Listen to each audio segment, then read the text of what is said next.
So Max, I have to ask you, and you know it's coming. What the hell is going on with Elon Musk? Well, you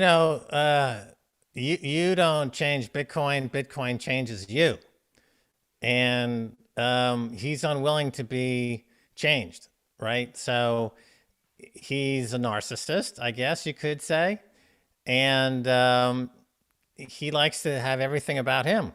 And Bitcoin, of course, is decentralized. There is no leader, and it seems to reject narcissists. And we've seen a lot of narcissists fail on the altar of Bitcoins. You had Nassim Taleb, Elon Musk, Paul Krugman over at the New York Times. The list goes on and on. Mark Cuban to a large degree. So their egos and their narcissism prevent them from fully embracing Bitcoin, and they embrace shitcoins, thinking that this will somehow be the way to go, and it doesn't work. Do you think that he's really embracing Doge, or do you think that it's a joke to him? Well, I think that he saw Michael Saylor. I got my Michael Saylor shirt on today. That's awesome. And over there at MicroStrategies, really redefine the corporate treasury in America and around the world, and what the corporate treasury is all about, and very articulately go on mainstream media and talk about money printing and inflation and the responsibility of a CEO to their shareholders in terms of their cash reserves, and why buying back your own stock is probably a bad idea, and why buying Bitcoin is an excellent idea. So he immediately became almost a Renaissance figure. And then there's Elon, who got a lot of attention for his rockets and his cars and things. And he got jealous, and he's like, my God, this guy is stealing some of my spotlight. So how can I steal some of that back? So he goes into this little known joke coin, meme coin, and gets a lot of attention doing it, moves the price around a lot.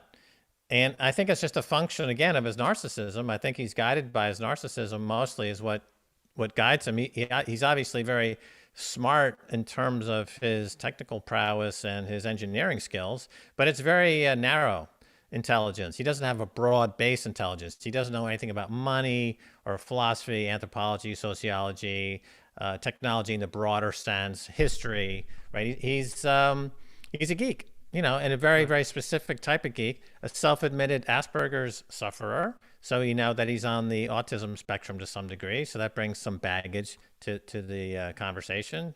And so now he finds himself hated, and a figure of intense hatred, not only from the Bitcoin community, but even from the altcoin community, I think is looking at him curiously.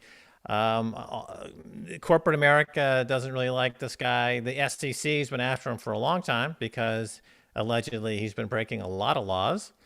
And I liken him a bit to John McAfee, who's another technology guy who decided to get into shitcoins. He's now sitting in a prison in Spain. Is this where Elon's going to end up? If he keeps going the way he's going, that's where he's going to end up.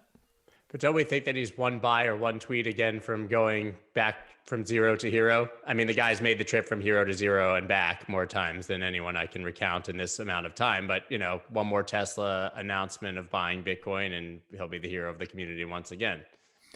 No, I think he lost the community. I look at Jack Mallers, who's one of the brightest, newest, youngest, sharpest guys out there with InStrike and Zap.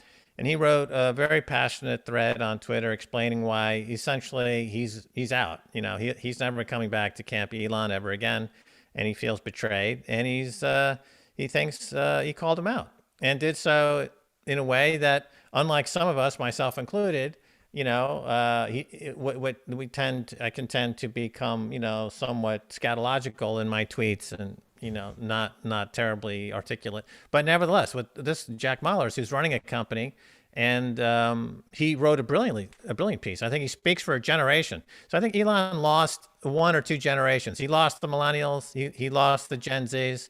They're not coming back.